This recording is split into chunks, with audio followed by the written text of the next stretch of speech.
Привет из солнечной Сибири, меня зовут Кристина, и это мой канал о вязании крючком и спицами. Всем привет! Очень давно меня не было на канале во влоге, так скажем, да, я ничего не снимала. За лето вышло, к сожалению, всего лишь два мастер-класса. Мастер-класс по сумке и мастер-класс на топ. Я их планировала, они вышли, но помимо этого я планировала еще другие мастер-классы. Этим летом, к сожалению, опять все планы пошли куда-то не туда, не по тому направлению. Все потому, что в начале лета у меня произошла такая трагедия, для меня лично это трагедия. У нас умерло две кошечки, очень сильно они, к большому сожалению, заболели, и никакое лечение им не помогло. И так как животные значат для меня очень много, я их ценю и люблю, я впала, можно сказать, в депрессию, у меня была депрессия, я ничем не хотела заниматься, я не вязала, совсем ничего не делала, просто сидела за компьютером, играла, и как-то вот месяц жизни я провела в слезах и за компьютерными играми. К большому сожалению, так случилось. И я никак не могла повлиять на произошедшее, как бы мы ни старались спасти наших животных. Хочется еще сказать, берегите своих животных, если они у вас есть, ставьте им все вакцины вовремя. Но и, к сожалению, вакцина животных тоже на 100% не защищает, да и не от всех заболеваний. Вот.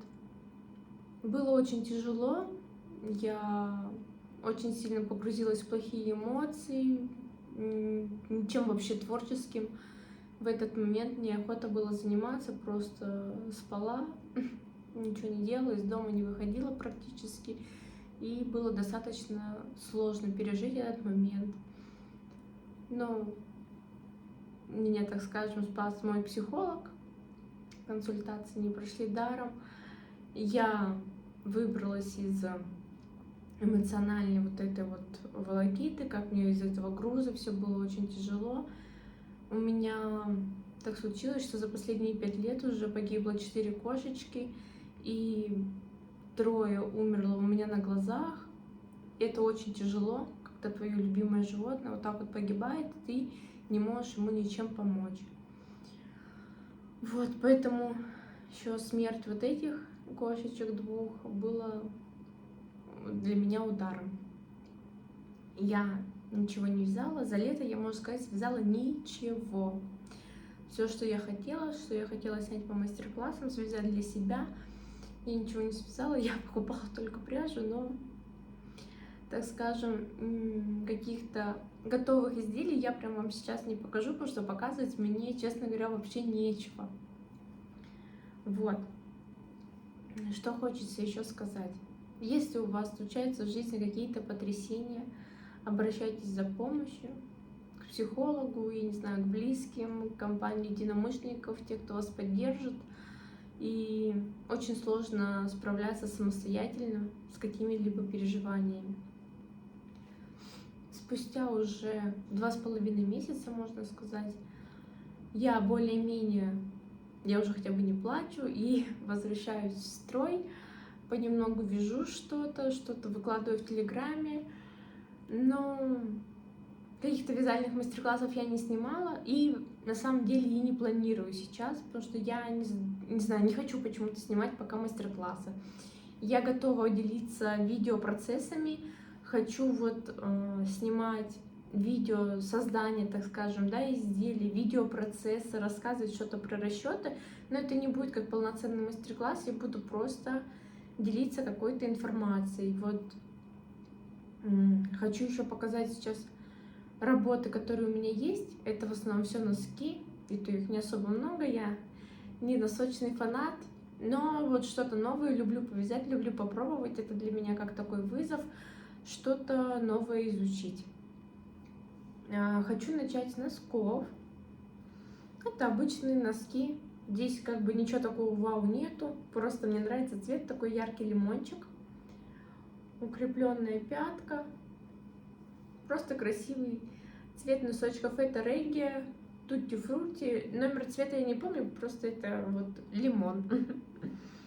Вот следующим, что для меня было интересно попробовать в носках, я вязала носки с итальянским наборным краем.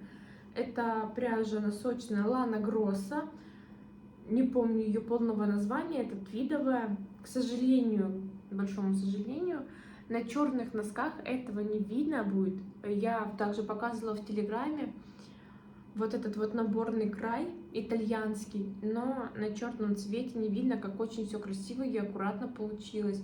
Он просто потрясающий. И я после того, как его попробовала на носках, итальянский наборный край я до этого не пробовала набирать петли, мне так он запал в душу, и я все, что не буду вязать, я буду набирать с итальянским наборным краем. Но есть некоторая сложность, как оказалось, когда я начала это вязать, что первый ряд итальянского наборного края не стоит соединять в круг, так как все петли, вот, которые набираются, они там набираются иначе, они как обычно, они могут перепутаться, и после провязывания первого ряда там будут узелки, и они как бы вылезут наружу и будут торчать, и это будет уже не итальянский наборный край. Поэтому итальянский наборный край всегда лучше набирать. Вот набрали на спицу, там на леску, да, перешли петли, и первый ряд провязывается не замыкая в круг, а на прямой спице, так скажем. Даже если у вас будет прямая спица, это будет вообще шикарно для итальянского наборного края, а потом уже на втором ряду перейти на круговое вязание. Вот. Носки связаны с итальянским наборным краем и обратным клином подъема. Опять же, я не знаю, как это будет видно на черном носке, передаст ли что-то камера, но обратный клин подъема это когда мы убавку делаем не сверху, она у нас идет, а внизу. Это, кстати, очень удобно, и мне тоже понравилось. Я, наверное, теперь всегда так буду вязать с обратным клином подъема, и смотрится это как-то поприкольнее. Вот, к сожалению, выбрала, конечно, я цвет черный. Думаю, потом попробовать на каком-либо другом цвете. Еще скажите, пожалуйста, какую носочную вы пряжу вы любите использовать в вязании, какая вам нравится, которая проверенная, так скажем, у вас уже временем, из которой вы носили носки. Очень интересно услышать. Особенно меня интересует хлопковая пряжа. Пожалуйста, поделитесь, если вы вяжете носки. Следующее, что я хочу вам показать, это следки. Я их вяжу из хлопковой пряжи. Это регги, тутти фрути, это гранат. Сначала он мне так понравился, когда был в мотке, а сейчас в изделии мне он нравится не так сильно. Лимончик как-то более поинтересней, поярче, конечно, по сравнению с ним выглядит. Ну, тоже вроде бы неплохо. Вот. Набирала я на следки мысок, я вязала от мыска, и наборный край мысок бумеранг. Если вам интересно, я в телеграм-канале выложила процесс вязания этого мыска. Вот, там я выкладывала, правда, из мериноса, а здесь из хлопка. Надо набрать побольше петель. У меня широкая стопа, у этого следка я набрала 34 петли на начальную количество цепочку. А сейчас начала вязать второй и набрала 32 петли. И посмотрю, как получится, какой вариант будет набора петель лучше, 34 или 32. Что я хочу сказать, на 34 петли на широкую стопу мне не жмет, и он облегает ногу хорошо, не растягивается, не болтается, ничего нигде лишнего нет. Но единственный момент, я здесь распустила, я уже связала обвязку и потом решила все распустить, так как в пятке это у нас все-таки не носок, а следки, и в пятке должно быть более лучшее прилегание. Надо делать в пятке меньше петель, выделять на пятку и сделать еще сверху убавки, чтобы было лучшее прилегание к ноге, иначе не очень комфортно носить. Но так как я к этому следку уже вязала обвязку, делала кетлевание, и внутрь кетлевания я продела эластомерную нить, хорошо ее закрепила, и вот тогда он сидел на ноге прям идеально. Не знаю, как получится после того, когда я сделаю больше убавок в пятки, как это получится, пока что еще не знаю, буду экспериментировать вот на втором следочке. Посмотрю, как это получится, и потом перевяжу свой первый. Ну вот количество петель начальных, да, это должно быть 32 либо 34 петли. Уже тут зависит от вашего обхвата стопы. Хочу еще показать вот такую носочную пряжу. Lana Grosso Cool Wool.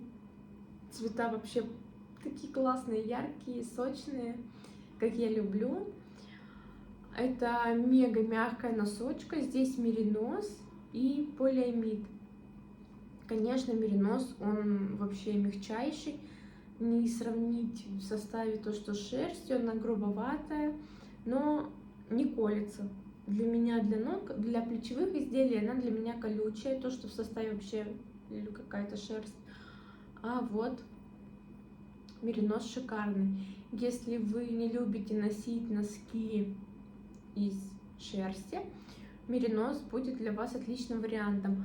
Но это не обязательно должна быть Lana Grosso, конечно. Есть еще Infinity Design Magic. Еще пока не забыла. Носки, носочная пряжа, в составе которой меринос, она не рекомендуется для ношения в обуви, так как может быстро стереться пятка. Меринос, он более нежный. Поэтому я их рекомендовала бы как домашние носки. Так вот, есть еще Infinity Design Magic. Очень мягкая, классная. В составе у нее меринос и нейлон. 50 грамм, 210 метров. Вот. Из нее, честно говоря, я ничего не вязала. Ни носки, ни плечевые. Я взяла ее на майку под кардиган на осень. Ну вот, не вкладываюсь, к сожалению, со всеми своими планами. Даже пряжу, которую я показывала в прошлом влоге, то, что я покупала на кардиган, на кофту, я ничего не связала пока что. Ну, у меня еще лежит мой главный недовяз. Мне там все не нравится, я постоянно распускаю, я уже не знаю, что с ним делать. Честно говоря, немного тоже в расстройствах. Но надеюсь, что у меня получится его довязать. Вот. Еще как вариант, еще хочу показать образец от Мэджика. Так, вот образец от Мэджика.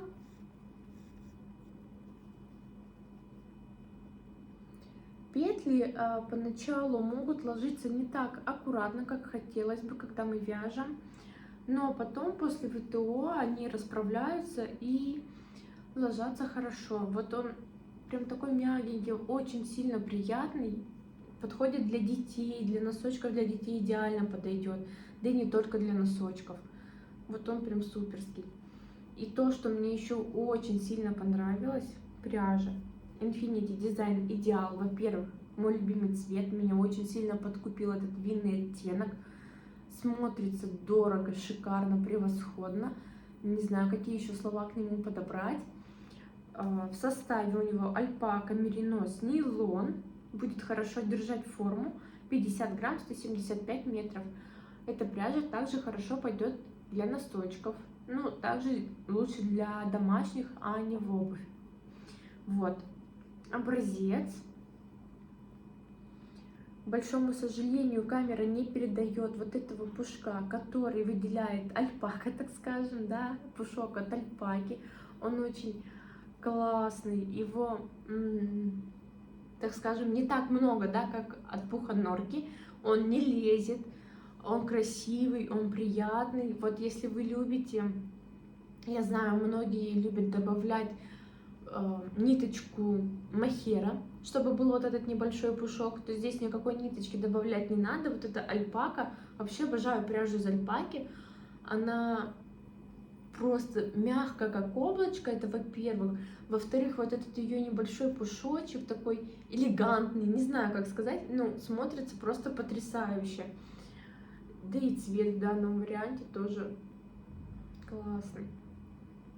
Так вот, из этой пряжи я лично плечевых пока никаких не вязала. Вот она у меня лежит на плечевое изделие на поло. Я буду вязать, не знаю, когда, правда, начну, но надеюсь, что зимой свяжу и покажу в одном из влогов. Так, дальше, что хочется вам еще показать, это тоже у меня на осень Infinity Design, опять же, пряжа акварель. Это прям сказка. Облачко такое воздушное, мягкое, приятное. Так вот тискать его охота. В составе у нее хлопок и меринос. 50 грамм, 110 метров. Ниточка такая объемная. Это как пряжа идет шнуркового типа. Не знаю, насколько сейчас будет видно, к сожалению. Не так хорошо фокусируется, как хотелось бы. Вот у меня есть тоже образец. Все лето я навязала только образцов. Ну и то хорошо. Вот она. Так вот сделаем. Цвет шикарный, мне нравится. Это цвет мята 7711. Она также мягкая. Есть небольшой пушок. И приятная, что вот в составе хлопок в ней будет не так жарко. Я хочу из нее вязать кардиган на запах на осенний период. Ну, надеюсь, что я успею на осенний период, тем более у нас в Сибири такая осень, как бы не особо-то и понятно, так скажем, не знаю, насколько он нужен мне этот кардиган на осенний период. Вот.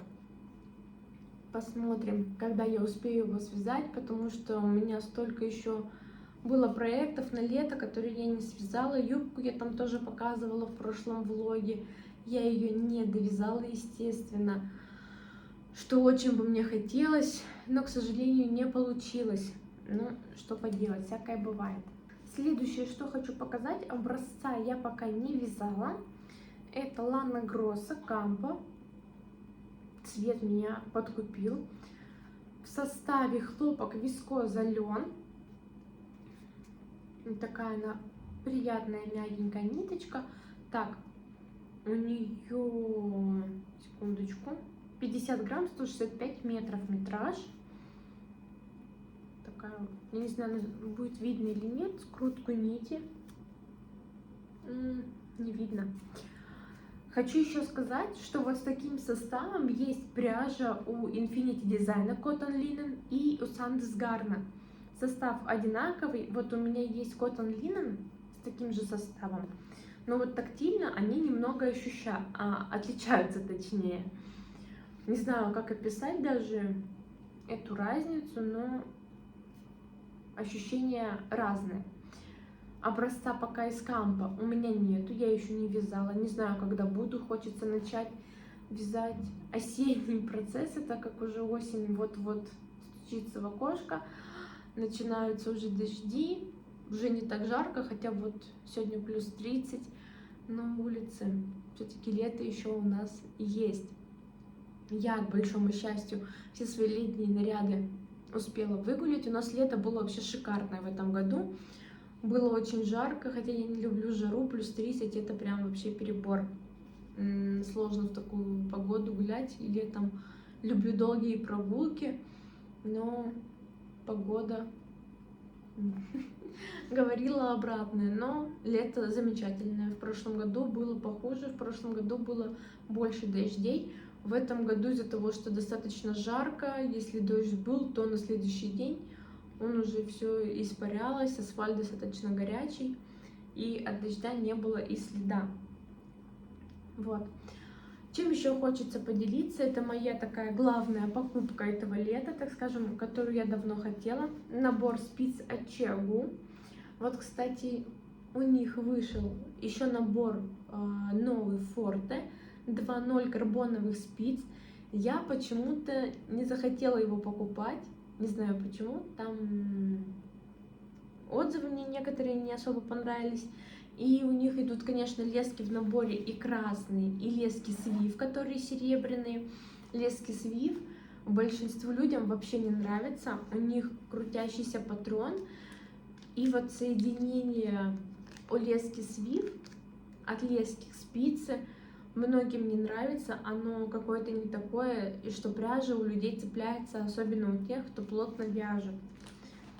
Вот интересно, есть ли среди моих подписчиков те, кто покупался набор Chiagu Forte 2.0? Пишите в комментариях, очень интересно услышать ваше мнение. Я бы на самом деле попробовала отдельно, если бы они продавали эти спицы карбоновые, я бы отдельно купила попробовать.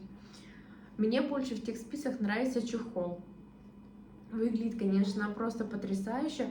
Хотя вот в этих спицах Chiagu запросто можно докупать спицы. Здесь много кармашков дополнительных для спиц. Если докупать, то в том наборе, если что-то докупать, ты туда уже ничего не положишь. Вот этот, кстати, чехол, он как такой органайзер для спиц, можно сказать. И сюда вот докупаешь и складываешь спицы. Я купила половинчатый набор. Я не вяжу спицами больше 6 миллиметров. Я докупила себе 5,5 и 6. Еще здесь не было тройки, я взяла тройку. Хотя у меня есть и на леске неразъемные, я решила докупить и сюда, мало ли всякое бывает. Обожаю Chiagu. Сейчас расскажу их преимущества. Я думаю, кто уже хотел, конечно, посмотрел на спицы Chiagu, тысячи обзоров есть, где люди их хвалят, люди ими вяжут, и они всем нравятся. Ну, я тоже внесу маленькую свою лепту. Расскажу, что нравится мне. Во-первых, это их кончик. Он заострен. Сама спица очень-очень гладкая. Это хирургическая сталь. Ее преимущество в том, что у вас спицы не покроются коррозией. Также на спицах есть гравировка номера. И этот номер у вас тоже не сотрется, в отличие, допустим, вот как у Knit Pro, у Зингов. Не знаю, какая у них там серия, у Новы, спицы Нова, допустим, они вообще потом, из-за того, что руки потеют, они начинают желтеть. То есть в данном случае у спиц Chiagu у вас такого никогда не будет. И большое преимущество, особенно у разъемных спиц, у Chiagu, это соединение.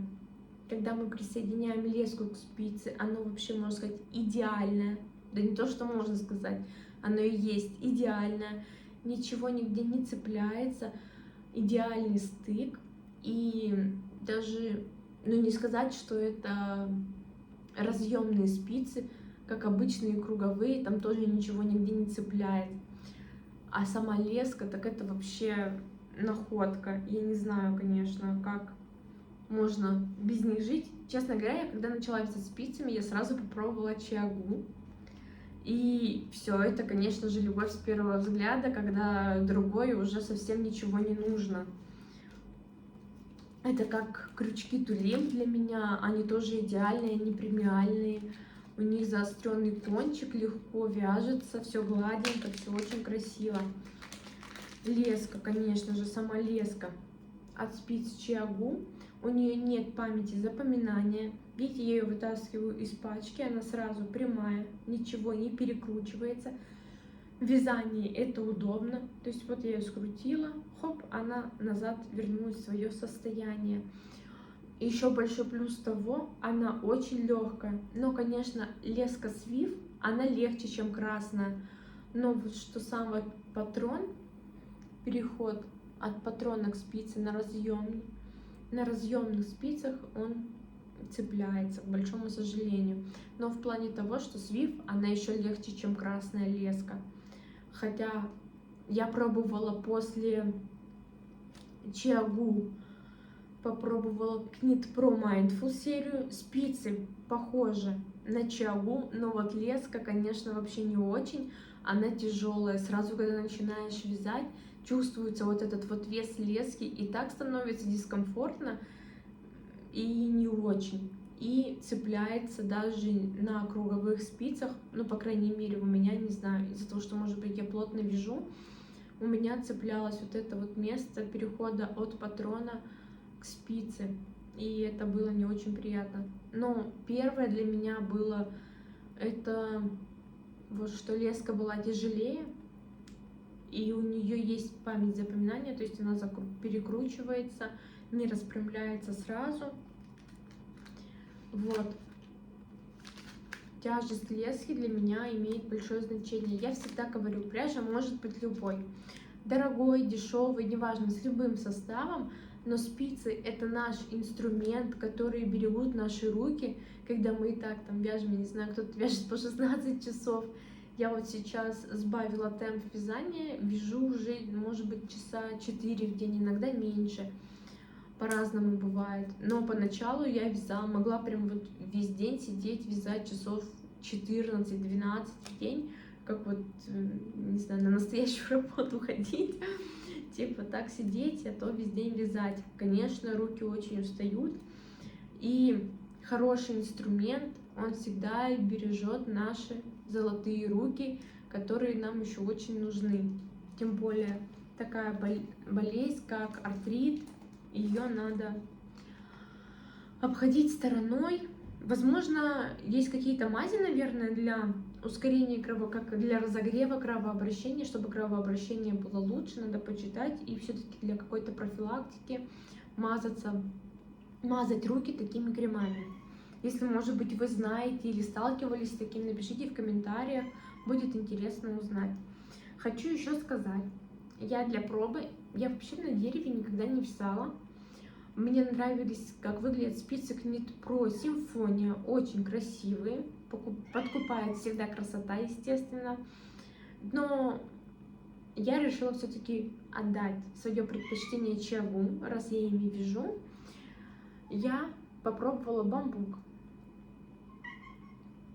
Посмотрите, как они выглядят. Выглядят они, конечно, не так красиво, как Knit Pro Symfonia, но по мне у них кончик позаостреннее, чем у Симфонии. Может быть, мне кажется, я, конечно, не знаю. Если вы вязали Симфонии и вязали Чиагу бамбуком, напишите, пожалуйста, в комментариях ваше мнение. Очень интересно узнать.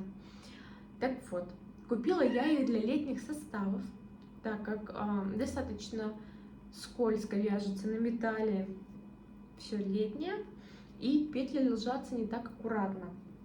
Я поэтому связала образец на этих бамбуковых спицах. Я купила 4, это такая стандартная для меня величина спиц, так скажем, для летних изделий. Но я еще возьму 3,5, все-таки и 3 для вязания резинок. Или где-то там надо будет что-то поменьше. Я, конечно, думаю, что камера снова не передаст, тем более тут еще белый цвет у меня. Я вот связала образец в составе хлопок, лен, вискоза, коттон, линен, это от Infinity Design, на этих бамбуковых спицах, и петли ложатся очень аккуратно. Я надеюсь, хоть немного было что-то видно. После ВТО они еще, так скажем, распрямились и легли более красиво. Я вязала из этой пряжи на вот Чиагу, на стали, и петли ложились не так аккуратно, как-то все было в разнобой, так скажем. Но вот на бамбуковых, на дереве, все достаточно лучше. И теперь, я думаю, кого мне там надо докупить еще 2 размера, и можно смело вязать вообще все летнее на бамбуковых спицах. Когда я вязала летние составы на хирургической стали, во-первых, Чиагу спицы очень скользкие сами по себе, даже шерсть очень хорошо скользит, так, а летний состав так вообще. И надо было приноровиться, чтобы петли не соскальзывали. Из-за этого скорость, конечно, падала, но я не скажу, что на бамбуке прям скорость как-то упала, но вот процесс намного приятнее, петли не слетают и не теряется рядность. И вот если вязать изнаночной, с лицевой стороны, а не просто при круговом вязании, а поворотном вязать. Все, что в принципе я хотела, я вам показала. Такой небольшой влог получился. Снять вот эту вот нужно было паузу мне какую-то на ютубе, что я здесь, что я все-таки что-то снимаю. Хотя в прошлом году мне не было гораздо больше, да и влогов я там особо не снимала. Так что дайте мне, пожалуйста, волшебного пендаля, чтобы я приступила к вязанию, что-то показывала, что-то вязала, наконец-то свои запасы пряжи начала извязывать, а не просто заказывать пряжу и смотреть на нее, как она у меня лежит, скучает. Все-таки столько мне красивого охота связать, а я Не хватает мне еще все-таки какого-то вот этого творческого толчка, что ли. Хотя смотрю на то, что на картинки, на то, что хочу связать, и меня это, да, вдохновляет, меня это будоражит, мне хочется, ну, что-то вот есть, что меня немного останавливает. Спасибо вам за просмотр. Пишите в комментариях, делитесь о своих вязальных процессах, что вы вяжете. Может быть, меня это вдохновит и подтолкнет. Подписывайтесь на мой телеграм-канал и скидывайте туда фотографии ваших вязаных изделий. Спасибо за просмотр.